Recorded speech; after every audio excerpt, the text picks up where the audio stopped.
നമസ്കാരം, ഞാൻ മൃണാൾ. കൊപ്രയിലെ മായം ചേർക്കൽ പാർട്ട് 2. ഇത് കെമിക്കൽ ചേർക്കാൻ വേണ്ടി കൂട്ടിയിട്ട കൊപ്രയാണ്. அழகா இருக்கிற കെമിക്കൽ ചേർത്ത കൊപ്രയാണ്. നല്ല വിഷമാണ് കേട്ടോ സാധനം. நீங்க அது ப்ராசஸ் பண்ணதுக்கு அப்புறம் இந்த மாதிரி தெரியும் இல்லையா? കെമിക്കൽ ചേർത്ത കൊപ്ര എന്തൊരു ഭംഗിയാ, മറ്റൊരു ഭംഗിയില്ല. ഫംഗസ് വരാത്, അഴകാ തെറിയും, വേസ്റ്റേജ് 20% അതുമാതിരി വരാം. നമുക്ക് ഈ കൊപ്രയൊന്ന് കഴിച്ചു നോക്കാം. മരിക്കുമെന്ന് അറിയണമല്ലോ. മനുഷ്യനായപ്പോൾ മരിക്കുകയൊക്കെ ചെയ്യുമല്ലോ. ആ മോനെ വാ. ഓ, സ്മെല്ല് ചിലപ്പോൾ ഫ്രഷായിട്ട് എടുത്തുകൊണ്ടായിരിക്കില്ലേ? സ്മെല്ലൊന്നും ഉണ്ടാവില്ലായിരിക്കും. നാവ് ചൊറിയുന്നു. ഈ പ്രോൺസ് അലർജി ഉള്ള ആൾക്കാർ പ്രോൺസ് കഴിച്ചാലുള്ള പോലത്തെ ഒരു അവസ്ഥ. തേങ്ങയുടെ ടേസ്റ്റ് ആണോ എന്ന് വെച്ചാൽ അതെ, പക്ഷേ ഇവിടെ ഒന്ന് കുഴപ്പമുണ്ട്. ഓ, എനിക്ക് ഇവിടെയൊക്കെ ചൊറിയുന്നു. പണ്ടാരോ പച്ചക്കറിയിൽ ഇത് അടിക്കുന്നതുകൊണ്ടാണ് ഈച്ച വന്നിരിക്കാത്തതുകൊണ്ട് ഈച്ച വന്നിരിക്കുന്ന പച്ചക്കറി കഴിക്കണം എന്ന് പറഞ്ഞിട്ട് ഭയങ്കര ഒരു സംസാരം ഉണ്ടായിരുന്നു കേരളത്തിൽ. അതിനുശേഷം ഈ മറ്റേ മരുന്നടിച്ച് പച്ചക്കറി ഉണ്ടാക്കുന്നവർ അതിൻ്റെ മുകളിൽ ഒരു മരുന്നും കൂടി അടിക്കാൻ തുടങ്ങി, ഈച്ച വന്നിരിക്കാനുള്ള മരുന്ന്. ഇനി ഇതിൻ്റെ കാര്യം പറഞ്ഞാൽ ഇതിൻ്റെ കളറ് മാറാനും ഇതിൻ്റെ ഫംഗസ് കുറച്ച് വരാനുള്ള മരുന്നും കൂടി ചിലപ്പോൾ അടിക്കും. അപ്പോൾ പിന്നെ പറഞ്ഞിട്ട് കാര്യമില്ല, നല്ല രസമുള്ള പരിപാടിയാണ്. ഈ കെമിക്കൽ ഇതിനകത്തോട്ട് പോച്ച് കയറ്റുന്ന പരിപാടി ഷൂട്ട് ചെയ്യാൻ പോലും പറ്റില്ല. സഫോക്കേറ്റിംഗ്, ഭയങ്കര പാടാണ്. അതിൻ്റെ പരിസരത്ത് നിൽക്കാൻ പറ്റില്ല. പക്ഷേ 20% വേസ്റ്റേജ് കുറയും. മഴയത്ത് കിടന്നാൽ പോലും കേടാവില്ല. കൊപ്രയുടെ നിറ ഇങ്ങനെ ചുവന്ന് തൊടുത്തിരിക്കും. ഫംഗസ് വരികയില്ല. പിന്നെന്താ വേണ്ടേ? ഈ കൂട്ടിയിട്ടിരിക്കുന്നതൊക്കെ ഈ പൂജയ്ക്കൊക്കെ വേണ്ടിയിട്ട് നോർത്ത് ഇന്ത്യയിൽ അമ്പലങ്ങളിൽ കൊപ്ര കത്തിക്കുകയൊക്കെ ചെയ്യുക. ഓരോ നാട്ടിലെ ഓരോ ആചാരങ്ങളും വിശ്വാസങ്ങളും അല്ലേ. അതിനൊക്കെ വേണ്ടിയിട്ട് എഡിബിൾ ആണ് ഈ സംഭവം. പക്ഷെ ആക്ച്വലി ഇതൊക്കെ ചെയ്തിട്ടുള്ള കൊപ്രയാണ്. വലിയ ധനവാന്മാരായിട്ടുള്ള ഗുജറാത്തികളും സിന്ധികളും അങ്ങനെ കുറേ ആളുകൾ ഈ കൊപ്ര കത്തിക്കുന്ന പരിപാടി ഉണ്ടത്രേ അവരുടെ പൂജാമുറികളിലൊക്കെ. അവരറിയുന്നുണ്ടോ അവർ പൂജാമുറിയിൽ ഈ കെമിക്കൽ ചേർത്ത കൊപ്രയാണ് കത്തിച്ച് വീട് മുഴുവൻ കെമിക്കൽ മയമാക്കുന്നതെന്ന്. ഇതേ കെമിക്കൽ ചേർത്ത എഡിബിൾ പൂജ കൊപ്രയായിട്ട് നോർത്ത് ഇന്ത്യയിലേക്ക് പോകുന്ന വണ്ടി. എന്താ അല്ലേ? ഒരു മലയാളിക്ക് ചന്ദ്രനിൽ പോയാലും നമ്മൊരു മലയാളി കിട്ടുമല്ലോ. ഇപ്പോൾ എൻ്റെ നാട്ടുകാരുടെ നമ്മൾ തമ്മിലൊരു 5-6 കിലോമീറ്റർ വ്യത്യാസമല്ലേ ഉണ്ടാവുള്ളൂ. നിങ്ങൾ മറ്റേ ബദരീയുടെ അടുത്തല്ലേ അല്ലേ? കുറച്ചപ്പുറത്തല്ലേ? ആ, അപ്പോൾ നിങ്ങളെന്താ പിന്നെ അവിടുന്ന് ഇങ്ങോട്ട് വന്നേ? അവിടെ ഇപ്പം നടക്കുന്നില്ല, ഇപ്പം ബിസിനസ് നടക്കുന്നില്ല. ഇപ്പം തേങ്ങ കയറ്റി പോകുന്നത് കൊത്തി കൊപ്പരായിട്ട് വരുന്നത് കുറവ്, പ്രൊഡക്ഷൻ കുറവാണ്. അങ്ങനെ കൊപ്പരാക്കിയിട്ട് വരുന്നില്ല. നമ്മളൊക്കെ നാട്ടിൽ പിന്നെ തേങ്ങ തന്നെയല്ലേ തേങ്ങയായിട്ട് പോകുന്നത്. മിക്കവാറും 90% അധികം തമിഴ്നാട്ടിലേക്ക് വരുന്നു. എൻ്റെ ചോദ്യം അതല്ല, നമ്മളെ നാട്ടിൽ തേങ്ങ ഉണ്ടല്ലോ. ഉണ്ട്, തീർച്ചയായും. പെങ്ങൾക്കും തെങ്ങും പറമ്പുണ്ടോ, എനിക്കും തെങ്ങും പറമ്പുണ്ടോ, ഒക്കെ എല്ലാവർക്കും ഉണ്ടോ. അവിടെ നിന്നുള്ള തേങ്ങ എടുത്തിട്ടല്ലേ നിങ്ങളൊരു 15 കൊല്ലം മുമ്പ് വരെ അവിടെ കച്ചവടം ചെയ്തുകൊണ്ടിരുന്നത്. ആ തേങ്ങ ഇപ്പം തമിഴ്നാട്ടിലേക്ക് വന്നിട്ട് ഇവിടെ പ്രൊഡക്ഷന് നമുക്ക് ചിലവ് കുറവ്. അതാ ഞാൻ ചോദിക്കുന്നത്, അതെന്ത് നമുക്ക് നമ്മുടെ നാട്ടിൽ തന്നെ ചെയ്തൂടെ? അതിവിടെ പണിക്കാർ കിട്ടുന്നു. പിന്നെ ക്ലൈമറ്റ്, നല്ല ക്ലൈമറ്റ്, വെയിൽ. ഇവിടെ ഫുൾ ടൈം വെയിലാവും. ഇവിടെ മഴ ഉണ്ടാവില്ല. ഒരു 3-4 കൊല്ലം വരെ ഇവിടെ മഴയില്ല. ഞാൻ വന്ന കൊല്ലം ഒരേ മഴ ചെയ്തു. മഴ എന്ന സംഭവം ഇല്ല ഇവിടെ. നിങ്ങൾ എത്ര കൊല്ലായി? ഞാൻ വന്നിട്ട് ഇപ്പോൾ 5-6 കൊല്ലായി. 5-6 കൊല്ലായി. അല്ല, നിങ്ങളെപ്പോലുള്ള ആൾക്കാരിലെന്ന് പറഞ്ഞാൽ തലമുറകളായിട്ട് ഒരുപാട് കാലം ചെയ്തു. 8-10 ലോഡ് ദിവസം കയറ്റി കൊണ്ട് നടന്നു കൊപ്പര. അതെ, അപ്പോൾ നിങ്ങൾക്ക് അവിടുന്ന് വരേണ്ടി വന്നിട്ടുണ്ടെങ്കിൽ ഒരു സാധാരണ കച്ചവടക്കാരൻ്റെ അവസ്ഥ എന്താ? വളരെ മോശം. ഇപ്പോൾ അടുത്ത വളരെ കഷ്ടമാണ്. കൊപ്പറേറ്റ് അവിടെ വാങ്ങൽ കുറവാണ്. കൊപ്പറേറ്റ് പ്രൊഡക്ഷൻ കുറവ്. ഇപ്പോൾ കേരളത്തിൽ നമ്മൾ ആ ഏരിയയിൽ കൊപ്പറേറ്റ് പ്രൊഡക്ഷൻ വരുന്നില്ല. ഇപ്പോൾ നമുക്ക് തേങ്ങയായിട്ട് പോകുന്നു. എൻ്റെ സംശയമല്ല, ഏറ്റവും കൂടുതൽ വെളിച്ചെണ്ണ ഉപയോഗിക്കുന്ന കേരളത്തിൽ, ഏറ്റവും കൂടുതൽ തേങ്ങ ഉണ്ടാവുന്ന കേരളത്തിൽ. പിന്നെ അതിൻ്റെ ഇടയിൽ എന്തോ ഒരു കാങ്കയാണ്. ഇത് നമുക്ക് ഡയറക്റ്റ് ചെയ്താൽ പോരെ. ഇവിടെ ക്ലൈമറ്റ് ഒന്ന്, പിന്നെ പണിക്കാർ സൗകര്യം. പണിക്കാർ കിട്ടുന്ന ഇത്ര സൗകര്യമായിട്ട് പണിക്കാർ കിട്ടില്ല. ഈ സൗകര്യം, ഇങ്ങനത്തെ ഇതുപോലത്തെ സൗകര്യം പണിക്കാർ ആൾ കിട്ടാൻ ചാൻസ് കുറവ്. ഇത് നോക്കി ഇപ്പോൾ നമ്മൾ ഈ കളം നോക്കിയാൽ നിങ്ങൾക്ക് അറിയാം, ഈ ഒരു സിസ്റ്റം നമ്മുടെ കേരളത്തിലവിടെ ഇല്ല. ആ ഒരു സ്ലോപ്പ് കേരളത്തിൽ കേരളം എന്ന് പറഞ്ഞിട്ട് പറയില്ല കാര്യമില്ല. കേരളത്തിൻ്റെ നാടാണെങ്കിലും തമിഴ്നാട് സെറ്റപ്പിൽ തുടങ്ങിയ തമിഴ്നാടാണ്. ഇതുപോലത്തെ പണിക്കാർ കിട്ടാനും ഓപ്പൺ ആയിട്ടുള്ള സ്ഥലം, നല്ല വെയിൽ, അത് കളം തന്നെ ഇതങ്ങനെ സ്ലോപ്പായിട്ട് ആ സിസ്റ്റത്തിന് ഇങ്ങനത്തെ ഒരു കളം നമ്മൾ കേരളത്തിലൂടെ ഞാൻ കണ്ടിട്ടില്ല. ഞാൻ 86 ചെയ്യുന്നുണ്ട് എത്തോളം. ഞാൻ ഇങ്ങനത്തെ ഒരു കളം ഞാൻ 84 ജനിച്ചത്. ഞാൻ 86 കച്ചവടം ചെയ്യുന്നുണ്ട്. നമ്മൾ പരമ്പരായിട്ട് കച്ചവടമാണ്. മലഞ്ചര തുടങ്ങിയിട്ട് 86 തുടങ്ങി. ഇപ്പം നീലേശ്വരത്ത് എനിക്കൊരു തെങ്ങും പറമ്പുണ്ടെങ്കിൽ ഞാൻ തേങ്ങ വെക്കും. ഓക്കെ. ആ തേങ്ങ ഏതെങ്കിലും ഒരു ആൾ മേടിച്ചിട്ട് ഒരു ലോറിയിൽ കയറ്റിയിട്ട് ഇങ്ങോട്ടേക്ക് കൊണ്ടുവരും. ഇവിടെ ഒരു 1000-1400 കളങ്ങളുണ്ട്. ഞാൻ 1-2 പേരെ കണ്ട്. അതിലെവിടെയെങ്കിലും ഇങ്ങനെ ഇട്ടിട്ട് കൊപ്രയാക്കും. അപ്പോൾ ചിലർ കെമിക്കൽ ചേർക്കും, ചിലർ ചേർക്കും, എന്തെങ്കിലും ആവട്ടെ. അത് തിരിച്ച് മില്ലുകളിലേക്ക് പോയിട്ട് എണ്ണയായിട്ട് നമ്മുടെ നാട്ടിൽ വരും. തീർച്ചയായിട്ടും. എന്നിട്ട് നമ്മളത് മേടിക്കും. ഇപ്പം ഞാനിപ്പോൾ മേടിക്കുന്ന ഒരു വെളിച്ചെണ്ണ എൻ്റെ തന്നെ പറമ്പിൽ തേങ്ങ കൊണ്ടുള്ളതായിരിക്കും, പക്ഷെ അതിൻ്റെ ഇടയിൽ ഈ ഒരു ഒരു ഇത് വരും. അതായത് നമ്മൾ കേരളത്തിലുണ്ടാക്കുന്ന തേങ്ങ തമിഴ്നാട്ടിൽ വന്നിട്ട് മിക്കും വീണ്ടും തിരിച്ചങ്ങോട്ട് തന്നെ പോകും. കുറേ എല്ലാം കൊപ്പറായിട്ട് കുറേ അങ്ങോട്ട് പോകും, കുറേ നോർത്ത് ഇന്ത്യയിൽ വലിയ വലിയ കമ്പനിക്കാർ വാങ്ങിച്ചുകൊണ്ട് പോകും, ബാക്കി കുറേ അങ്ങോട്ട് തന്നെ പോകും. ഇവിടുത്തെ ക്ലൈമറ്റ് എടുത്ത് മെയിൻ പ്രത്യേകത ക്ലൈമറ്റ്. അപ്പം നിങ്ങൾ നീലേശ്വരത്ത് കൊല്ലങ്ങളായിട്ട്, അതായത് ഏകദേശം 30 കൊല്ലത്തിന് മേലെ കച്ചവടം ചെയ്ത് തലമുറകളായിട്ട് കച്ചവടം ചെയ്ത്, അതിന് മുമ്പും കച്ചവടം ഉണ്ട് അല്ലേ? ഉപ്പാലം ചെയ്ത കച്ചവടം, വലിയ രീതിയിലുള്ള കച്ചവടം. കാരണം നിങ്ങളെ എന്താണ് സംഭവം എന്നുള്ളത് നമുക്കറിയാലോ. എന്നിട്ട് നിങ്ങൾക്ക് പിടിച്ചിരിക്കാൻ പറ്റുന്നില്ല കേരളത്തിൽ, ഒരു ഗതിയില്ല. അത് ചുരുക്കി പറഞ്ഞാൽ മാനും മര്യാദക്ക് എണ്ണ ഉണ്ടാക്കി വിൽക്കണം എന്നുള്ളവന് കേരളത്തിൽ പറ്റൂല. ഇത് ഒരു കാരണം എന്ന് വെച്ചാൽ നമുക്ക് ഞാൻ ഒരു കമ്പനി കൊടുത്തോണ്ടായിരുന്നു, മെയിനായ ഒരു കമ്പനി. അവിടുത്തെ കൊപ്പരയും നമ്മളെ കൊപ്പരയും കമ്പയർ ചെയ്യുമ്പോൾ ഇവിടുത്തെ കൊപ്പര അവർക്ക് വേണ്ടത്. ഇവിടുത്തെ കൊപ്പര നല്ല സൂപ്പർ വൈറ്റ് പോലെ നല്ല വൈറ്റ് കളർ ഉണ്ടാവും. നമ്മളെ കേരളത്തിൽ അത്ര ക്ലിയർ ആയിട്ടില്ല. അത് കാരണം വെച്ചാൽ ഇവിടുത്തെ കുറച്ച് ചെറിയ വരെ കെമിക്കൽ ഇങ്ങനത്തെ ഉപയോഗിച്ചിട്ട് ആ രീതിയിലാക്കുന്നതാണ്. അവർക്ക് അതേ വേണ്ടു. ഈ സമയത്ത് നമ്മളെ കൊപ്പര ഇവർ കമ്പയർ ചെയ്യുമ്പോൾ ഇവർക്ക് ഈ കൊപ്പര ഉണ്ട്, അവർക്ക് അത്ര കൊപ്പര നല്ല കളർ വേണം.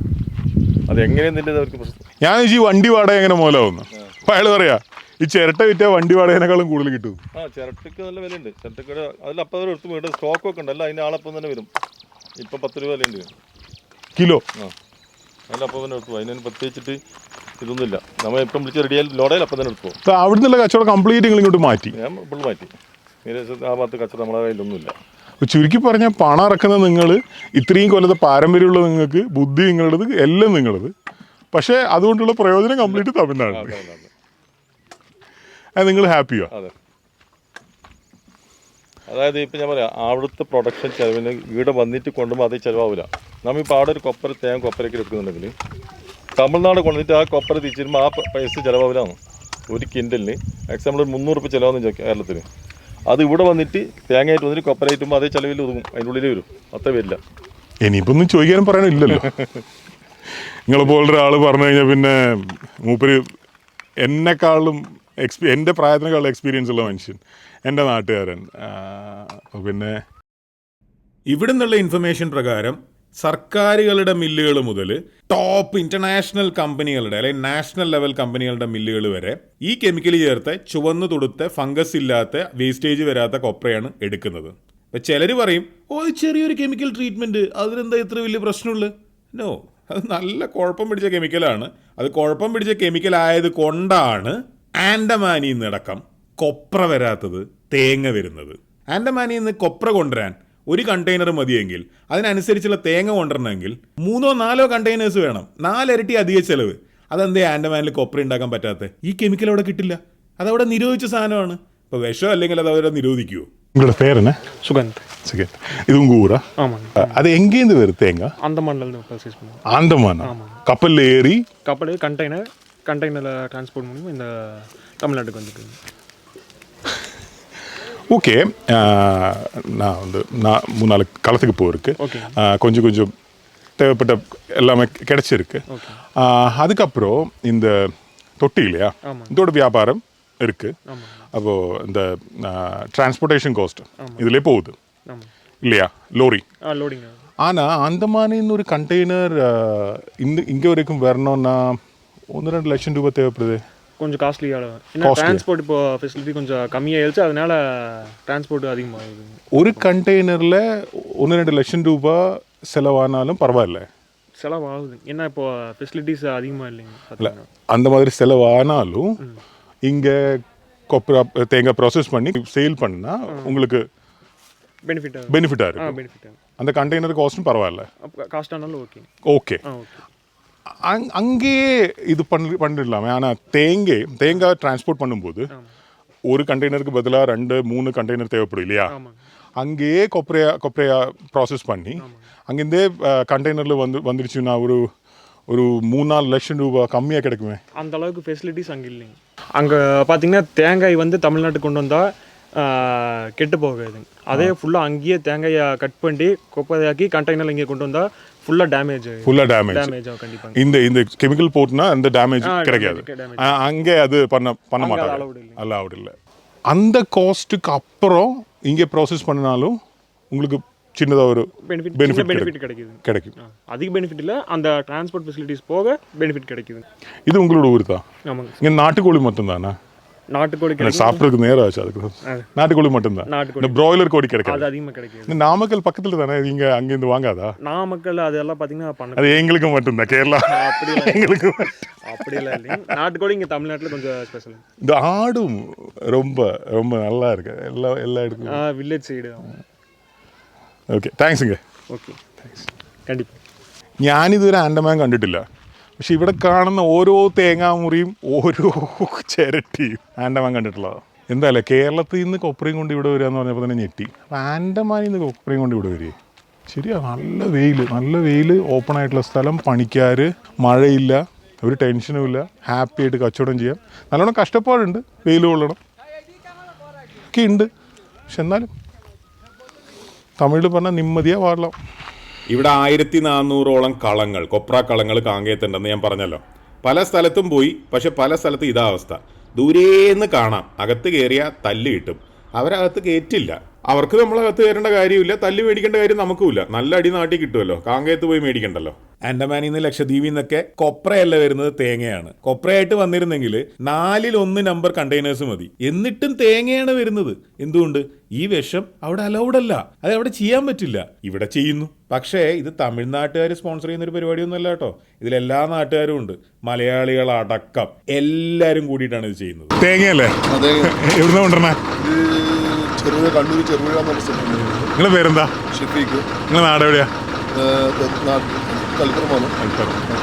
ഇവിടെ ഏതെങ്കിലും ഈ മറ്റേ കളമില്ലേ, കൊപ്ര കളം, ഏതെങ്കിലും ഒരു മലയാളി അറിയോ? പിന്നെ ഒരു മലയാളിയുടെ കളത്തിലേക്കാണ് ഈ ലോഡ്. ആ,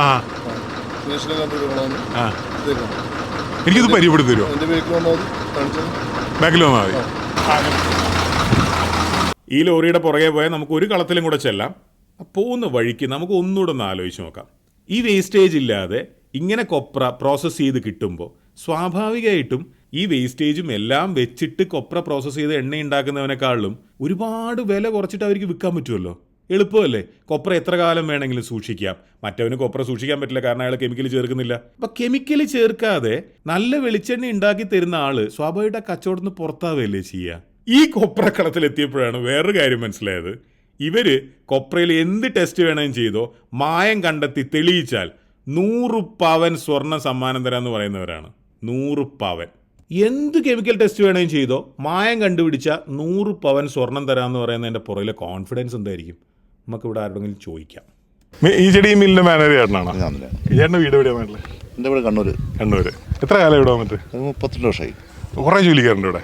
ജോലിക്കാരുണ്ട്, കുറേ ഉണ്ട്. 100 മേലെ ആളുണ്ട്. 100 മേലെ ആളുണ്ട്. നമ്മൾ സാധാരണ കളത്തിൽ കാണുന്ന പോലെ അല്ലല്ലോ ഈ കൊപ്ര, വ്യത്യാസമുണ്ടല്ലോ. ഈ കൊപ്രക്ക് എന്താ ഈ കൊപ്രക്ക് വ്യത്യാസം എന്ന് വെച്ചാൽ എനിക്ക് മനസ്സിലായില്ല. എന്താ ഒരു ജീവനില്ലാത്ത പോലെ? ഇത് കെമിക്കലൊന്നും ഇല്ലാതെ കൊണ്ടുവന്ന് കൊത്തി കളത്തിലിട്ട് സൂര്യപ്രകാശം മാത്രം ഏൽപ്പിച്ച് എടുക്കുന്ന ഈ കൊപ്രക്ക് ഇത്രയും ലുക്ക് ഉണ്ടാവുള്ളൂ. ഓക്കെ. ഈ കൊപ്രയൊക്കെ നിങ്ങളുടെ സ്വന്തം കമ്പനിക്കാണോ ചില പോണേ? ഇത് ഞങ്ങൾ 916 എണ്ണ കമ്പനിയുണ്ട്. അവിടത്തേക്ക് ഇവിടുന്ന് എല്ലാ പണിയും കഴിഞ്ഞ് മില്ലിൽ കൊണ്ട് ആട്ടി എണ്ണയാക്കും അല്ലേ? എണ്ണയാക്കും. അപ്പം നിങ്ങൾക്ക് നേരത്തെ എന്നോട് ഒരാൾ പറഞ്ഞു ഈ കെമിക്കൽ ചേർത്തില്ലെങ്കിൽ കുറച്ച് വേസ്റ്റേജ് വരുമെന്ന്. അപ്പോൾ അത് നഷ്ടമല്ലേ? നഷ്ടം നോക്കിയിട്ട് കാര്യമില്ലല്ലോ. ബ്രാൻഡ് വെളിച്ചെണ്ണ ഉണ്ടാക്കുന്ന നഷ്ടം നോക്കിയിട്ട് കാര്യമില്ലല്ലോ. ഓക്കെ. അതൊക്കെ പോട്ടെ, ഈ വെയിലത്ത് എങ്ങനെ ജീവിക്കണ്? വെയിലത്ത് ജീവിക്കുന്നതെന്ന് വെച്ചാൽ ഇത് നമ്മൾ കമ്പനി നല്ല വെളിച്ചെണ്ണ ഉണ്ടാക്കാൻ വേണ്ടി വെയിൽ കൊണ്ടേ പറ്റൂ. ഇല്ലാണ്ട് നല്ല വെളിച്ചെണ്ണ ഉണ്ടാവില്ല. ഇല്ല. നിങ്ങൾ മാത്രം എന്തിനാണ് ഈ ഡ്രയർ ഉണ്ടാക്കുന്നത് അവിടെ? ഞാൻ വേറൊരു കളത്തിലും കണ്ടില്ല, അതായിരിക്കുന്നത്. എപ്പോഴെങ്കിലും മഴ പെയ്താൽ അത് പരിഹരിക്കാൻ വേണ്ടിയാണ് ഈ ഡ്രയർ ഉണ്ടാക്കുന്നത്. അപ്പോൾ ലോഡ് വന്നാൽ നമ്മളത് ചെയ്യണമല്ലോ അല്ലേ? ലോഡ് വന്നാൽ ചെയ്യണം. ഞങ്ങൾക്ക് കൊപ്രയും വേണമല്ലോ പോലെ. എത്ര സ്ഥലമുണ്ട്? ഇതൊരു 10-30 ഏക്കർ സ്ഥലം ഉണ്ടാവും. അപ്പോൾ നിങ്ങൾക്ക് എത്ര ലോഡ് വരും ഒരു ദിവസം? ഡെയിലി ഒരു 10-20 ലോഡ് വേണമെങ്കിൽ നിങ്ങൾക്ക് ചെയ്യാം. സീസൺ അനുസരിച്ച് അത് മാറിക്കൊണ്ടിരിക്കും.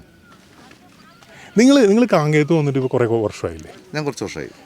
അപ്പോൾ അന്നത്തെ കാലത്ത് ഞാൻ പറഞ്ഞു കേട്ടു ഇത് വെറും കാടായിരുന്നു എന്ന് പറഞ്ഞു കേട്ടു. ഒരുപാട് മാറിപ്പോയല്ലേ? ഇപ്പോൾ ഒരുപാട് മാറിപ്പോയി. തേങ്ങ കൊണ്ടുവന്ന് വെട്ടുന്നു, ഇതുപോലെ പല ആൾക്കാരും വന്ന് വെട്ടുന്നുണ്ട്. പല സംസ്ഥാനത്തു നിന്നും ആൾക്കാർ വരുന്നു. ആൻഡമാനിൽ നിന്ന് തേങ്ങ വരുന്നെന്ന് കേട്ടു അല്ലേ? വരുന്നുണ്ട്, പക്ഷെ നിങ്ങൾ എടുക്കുന്നില്ല. ഇല്ല, നിങ്ങൾ എടുക്കുന്നില്ല. ഓക്കെ. കാങ്കയാകെ മാറിപ്പോയി. ബാങ്കുകൾ, പെട്രോൾ പമ്പുകൾ അല്ലേ? സുരക്ഷിതമായ ജീവിതത്തിന് റോഡ് നിയമങ്ങളെ മാത്രം പാലിച്ചാൽ പോരാ, വെളിച്ചെണ്ണയും നോക്കണം മലയാളി. കാരണം ഒരുപാട് വെളിച്ചെണ്ണ നമ്മൾ ഉപയോഗിക്കുന്നുണ്ടല്ലോ. തേങ്ങ മേടിച്ച് വെട്ടി കൊപ്രയാക്കി ആട്ടുന്നവരുടെ കയ്യിൽ നിന്ന് മാത്രം വെളിച്ചെണ്ണ മേടിക്കുക.